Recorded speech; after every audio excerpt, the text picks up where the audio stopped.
I'm Dr. Sina Joorabchi. I'm a board-certified otolaryngologist. I've been in practice for over 13 years, specializing in sleep and snoring. And I can tell you, of all the 13 years I've been practicing, there's a lot more things you can do than you think to control your snoring. By the end of this video today, you should have a clear idea of what's causing your snoring, what you can do about it, and what you should be looking for to better protect your health.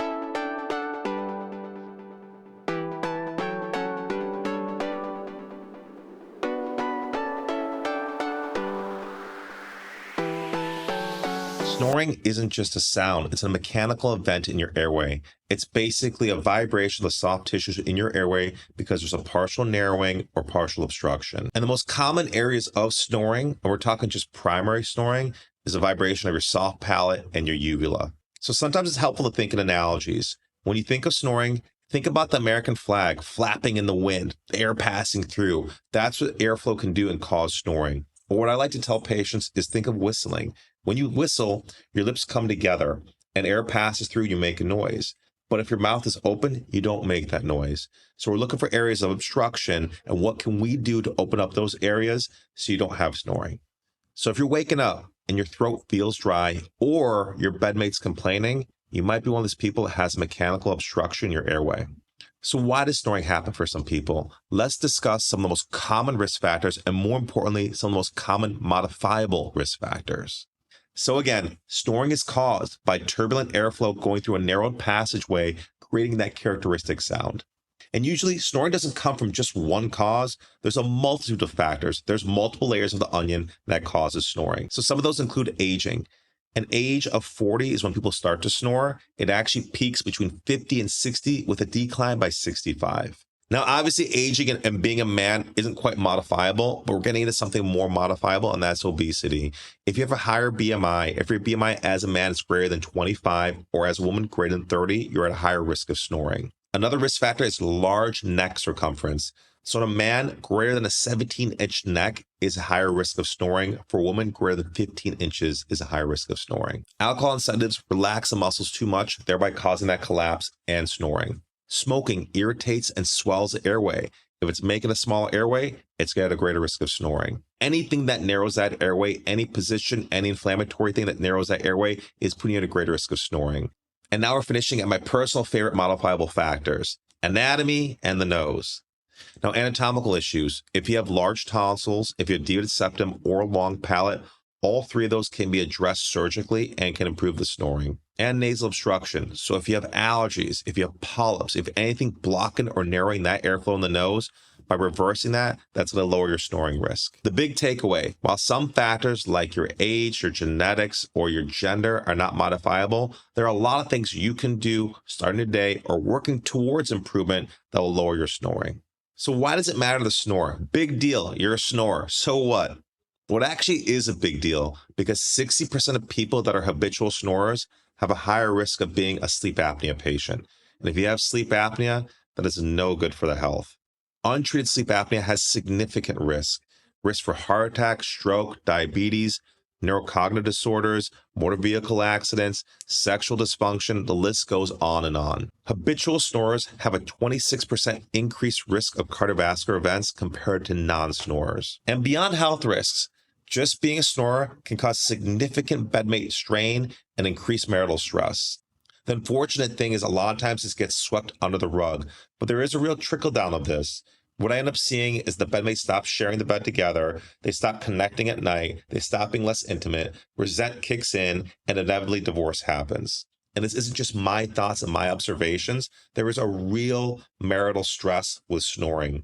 Some of my most amazing memories are doing a sleep apnea surgery or a snoring surgery on a patient and the spouse coming to me, literally giving me a hug saying, "Thank you for saving my marriage." So now, the part you've been waiting for, what can you do about it? Here are some practical steps that are evidence-based that will help reduce your snoring. The first one's pretty simple, positional therapy. Simply adjust the way you sleep.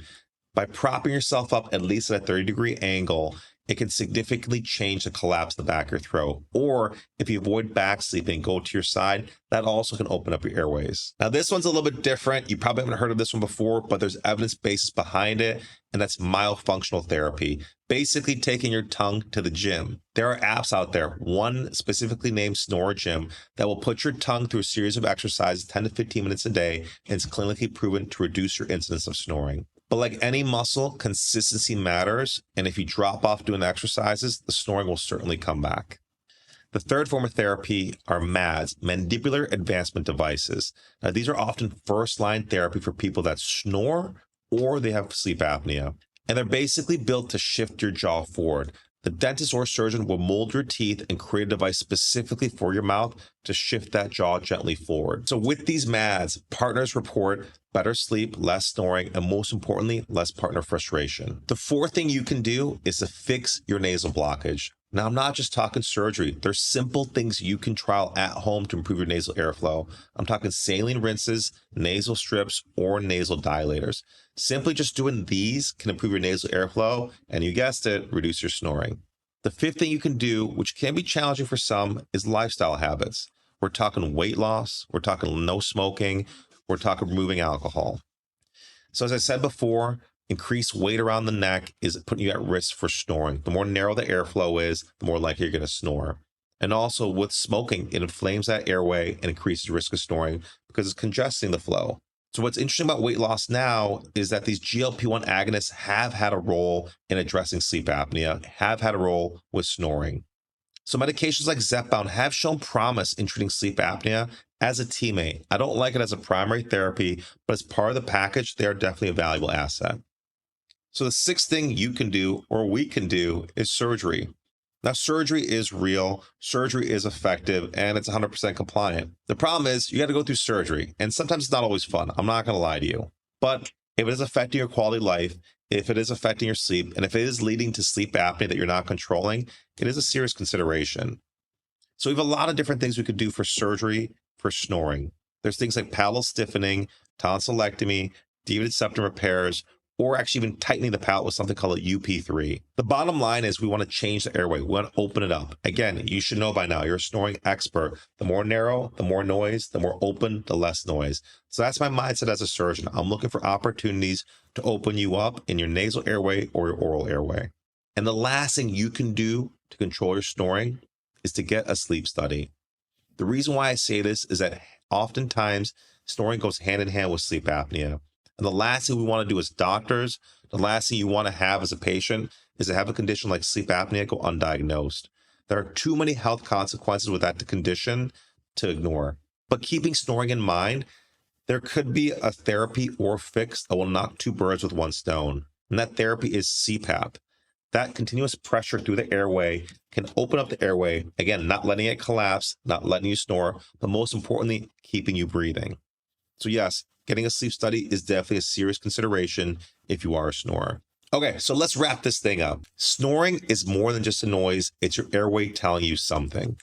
It happens when soft tissues vibrate during sleep when your airflow is impaired. There are clear causes you could address, such as your lifestyle, such as your weight, or such as your anatomy. And most importantly, snoring can be a sign of sleep apnea, which we do not want to miss. And lastly, you have real tools to address it. You have oral appliances, you have nasal interventions, you have side sleeping techniques, you have weight loss drugs, you have positional therapy, just to name a few things that we've already addressed that can improve your snoring. So thank you for sticking with me with this snoring journey. I hope you picked up something, and most importantly, if you have any questions, feel free to comment below, and I'm happy to answer them.